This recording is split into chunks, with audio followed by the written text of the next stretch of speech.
Sarah sat motionless on the couch while her Uncle Adam stood a few feet away, the glow of the fireplace dancing over the room.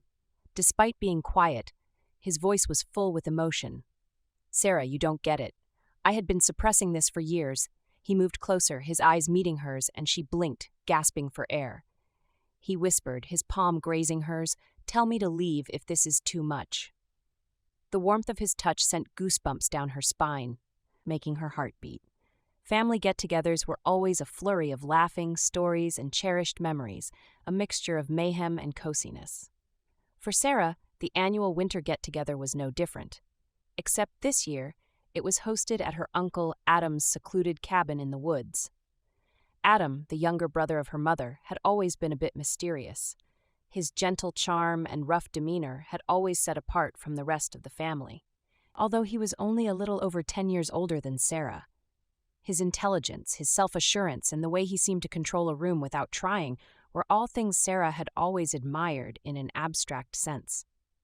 However, something felt different this year. Perhaps it was the cabin's cozy atmosphere, or the way Adam seemed to focus on her for longer than normal.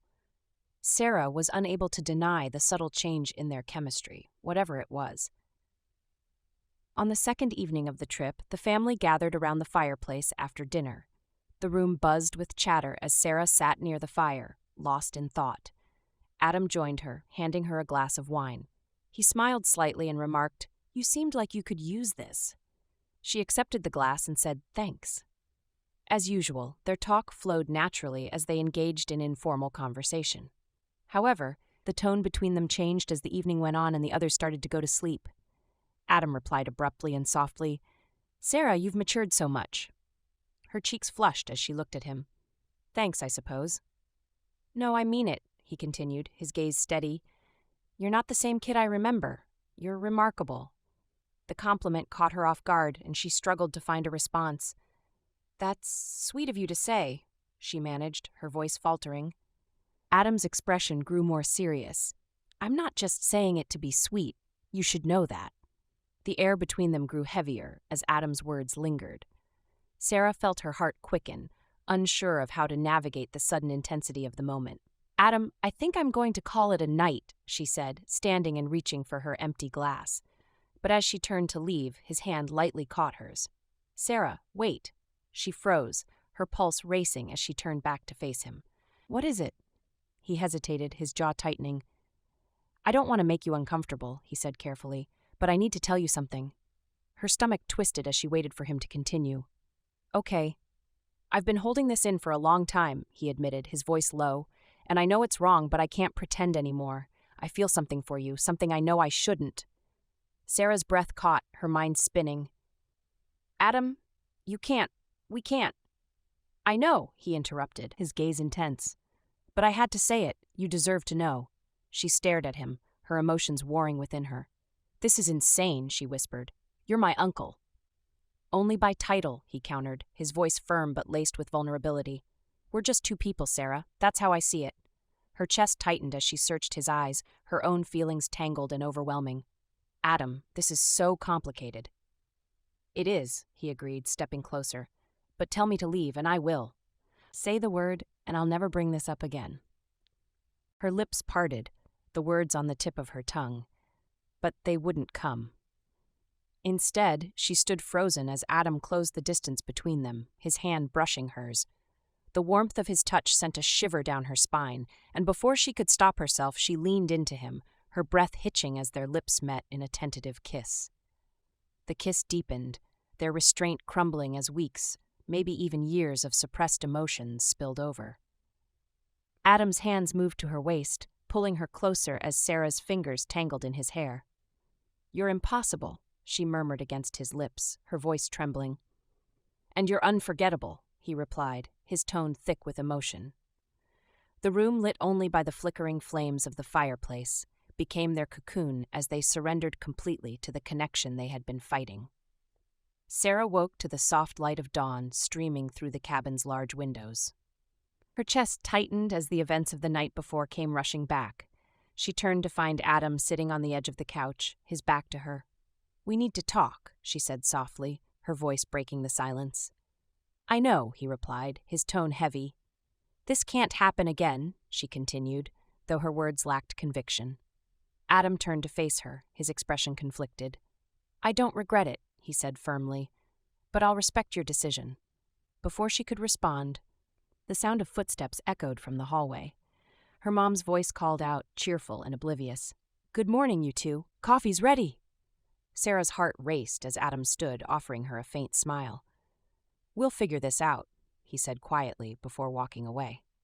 As the family gathered for breakfast, Sarah and Adam exchanged fleeting glances, their secret simmering just beneath the surface. But as the day wore on, Sarah couldn't shake the feeling that this was only the beginning, and that the line they had crossed was one they could never uncross. As the day unfolded, Sarah felt as though she were walking on a tightrope, every moment fraught with the fear of discovery. Adam's lingering glances across the breakfast table, the way his hand brushed hers when he handed her the coffee, it all felt amplified in the quiet tension that hung between them. Her mother, blissfully unaware, chatted animatedly about family plans for the day. Adam, you're coming with us for the hike, right? She asked, her tone cheerful. Adam glanced at Sarah before nodding. Of course, he replied smoothly. Sarah's stomach churned at the thought of spending the day so close to him, their secret simmering beneath the surface. She avoided his gaze, focusing on her plate, but her mind was a whirlwind of emotions. The group set off into the woods, the crisp winter air biting at their cheeks. Sarah trailed behind, hoping to create some distance, but Adam fell back to walk beside her. You're awfully quiet, he said softly, his voice low enough that only she could hear. I'm just tired, she replied, keeping her gaze on the ground. Sarah, we need to talk about last night, he pressed, his tone serious. She stopped abruptly, turning to face him. Not here, she hissed, glancing at the rest of the family ahead. Adam's expression softened. Then later, he said. We can't just ignore this. Later that evening, after the family had retired to their rooms, Sarah found herself in the living room, staring into the dying embers of the fireplace. She heard footsteps behind her and knew without turning that it was Adam. Couldn't sleep? He asked, his voice soft. She shook her head, her arms wrapped tightly around herself. I can't stop thinking about it, she admitted. He moved to stand beside her, his presence warm and steady. Neither can I. She looked up at him, her eyes filled with a mix of longing and fear. Adam, this can't happen again. It's too much, too risky. He reached out, brushing a strand of hair from her face. I know, he said, his voice barely above a whisper, but that doesn't make it any less real. The air between them grew thick as his hand lingered near her cheek. Tell me you don't feel the same, he said, his gaze piercing, and I'll walk away. Her breath hitched. Her words caught in her throat. She knew what she should say, but her heart refused to let her. Instead, she closed the distance between them, her lips meeting his in a kiss that was desperate and filled with all the emotions she couldn't put into words. Adam responded instantly, his arms wrapping around her as he pulled her closer. Their connection was electric, every touch igniting a fire that consumed them both. You're driving me crazy, she murmured against his lips, her voice trembling. And you're all I think about, he replied, his tone thick with emotion. The room became their sanctuary as they gave in once again, the world outside fading into nothingness. Sarah woke to the soft light of dawn filtering through the cabin's windows. Her heart sank as the events of the night replayed in her mind. She sat up, pulling the blanket around herself as she glanced at Adam, who was already awake and sitting in a chair by the window. We can't keep doing this, she said softly, breaking the silence. He turned to her, his expression calm but resolute. I know, he said, but I'm not ready to let this go. Adam, she began, her voice trembling. What if someone finds out? What happens to us then? We'll handle it, he said firmly. Together. Before she could respond, the sound of voices drifted up from the kitchen. Their family was awake, the day beginning, and with it, the weight of their secret loomed larger than ever.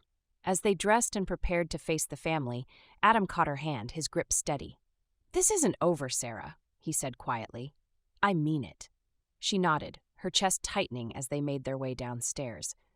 The smell of coffee and pancakes filled the air, a stark contrast to the storm brewing within her. Her mother greeted them cheerfully, oblivious to the tension that lingered between them. But as the morning wore on, Sarah couldn't shake the feeling that someone was watching her. Later, as she stepped outside for fresh air, she felt a presence behind her. Turning, she found her cousin Emily, her expression unreadable. "Sarah," Emily began, her tone cautious, "I saw you and Adam last night." Sarah's heart stopped, her breath catching. "Emily, Don't worry," Emily interrupted, her voice soft. "I won't say anything, but be careful." Sarah's chest tightened as Emily walked away, leaving her alone with the weight of what she'd just revealed. The house grew quieter as the evening stretched into the night. Sarah sat on the edge of her bed, the weight of the day pressing down on her. Her cousin Emily's words replayed in her mind. "Be careful." A soft knock on her door startled her. She hesitated, her heart racing, before crossing the room and opening it. Adam stood there, his expression serious but laced with something she couldn't quite place. Longing, perhaps, or regret. "Can we talk?" he asked softly. Sarah glanced down the hallway to ensure no one was around, then stepped aside, letting him in. He closed the door behind him, the click of the latch echoing in the stillness. "Adam, this has to stop," she began, her voice trembling. "I know," he replied, his gaze locking onto hers. "But I can't stop thinking about you, Sarah. I can't pretend last night didn't happen." She turned away, her arms crossed as she tried to steady herself. "This is insane," she whispered. "We're family. People will never understand." "Then let them think what they want," he said, stepping closer. "What I feel for you, it's real, and I know you feel it too." Her breath hitched as his words sank in. "Adam, it's not that simple." "It's never going to be simple," he said, his voice low and filled with emotion. "But that doesn't make it any less real." When she turned to face him, his hand reached out, brushing her cheek. The warmth of his touch sent a shiver down her spine, and the walls she had been trying to build between them began to crumble. "I shouldn't want this," she murmured, her voice trembling. "But you do," he replied, his gaze steady. Before she could respond, he leaned in, capturing her lips in a kiss that was slow and deliberate, filled with everything they had been holding back. Her resolve melted as she responded, her hands finding their way to his shoulders as the kiss deepened. "You're impossible," she whispered against his lips, her voice shaky. "And you're unforgettable," he replied, his tone thick with desire. Adam guided her toward the bed, his movements careful yet confident, as if savoring every moment. The room seemed to shrink around them, the weight of their connection consuming them entirely. Just as the tension reached its peak, the sound of footsteps in the hallway made them freeze. Sarah's heart pounded as she heard the faint creak of floorboards. "Someone's coming," she whispered, her voice filled with panic. Adam stood quickly, straightening his shirt as he moved toward the door. He cracked it open, peering out into the dimly lit hallway. After a moment, he turned back to her, his expression serious. "It's Emily," he said quietly. Sarah's stomach dropped as a soft knock sounded at the door. She quickly adjusted her clothes and opened it, trying to appear composed. Emily stood there, her gaze flicking between them. "I knew it," she said softly, her tone more curious than accusatory. "Emily, it's not what you think," Sarah began, her voice shaky. Emily raised a hand, cutting her off. "I'm not here to judge," she said, her eyes narrowing slightly. "But you two need to be careful. People will notice." Adam stepped forward, his expression calm but firm. "We will," he said. "Thank you." Emily gave a small nod before turning and disappearing down the hallway. As the door clicked shut, Sarah let out a shaky breath, her hands trembling. "This is a disaster," she murmured. Adam pulled her into his arms, his embrace steadying her. "We'll figure it out," he said softly. "Together." Though her mind was still spinning, Sarah felt a strange sense of calm in his presence. Whatever came next, they would face it, no matter how complicated or forbidden it was.